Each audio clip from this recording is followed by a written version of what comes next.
Ravi Zacharias, an Indian-born preacher who rose to prominence in a predominantly white evangelical subculture and who wrote popular books and lectured widely at colleges to make an intellectual defense of the Christian faith, died May 19 at his home in Atlanta.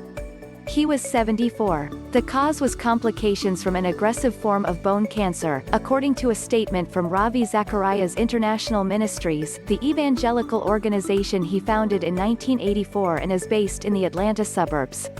The Reverend Zacharias published and edited more than 25 books, and he was a frequent presence in university lecture halls. His international travels as well as his radio and television show, Let My People Think, extended his reach globally. He did not get involved in political campaigns but befriended leaders in politics, particularly conservative Republicans. He mentored the son of Nikki Haley, the former South Carolina governor and ambassador to the United Nations. Before his death, President Trump's press secretary, Kayleigh McEnany, lauded him for reinforcing her faith. He also was close to baseball player Tim Tebow.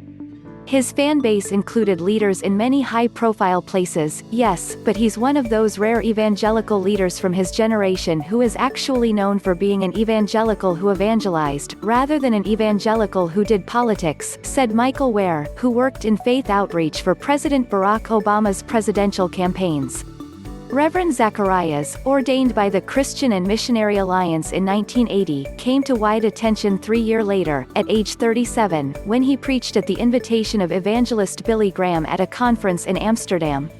He soon became one of the most sought-after evangelists to promote apologetics, or the defense of Christianity, and began building a ministry based on what he called intellectual arguments for evangelical belief rather than direct appeals to faith.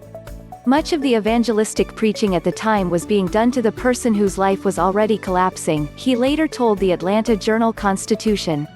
But the reasonableness of the Christian faith was not being presented to those whose lives seemed to be self-sufficient, who seemed not to need God.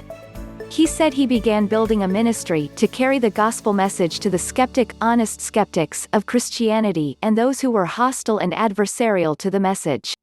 Drawing on philosophy, poetry, science and other areas of academia, he spent most of his life trying to show how Christianity gives answers to life's most pressing existential questions.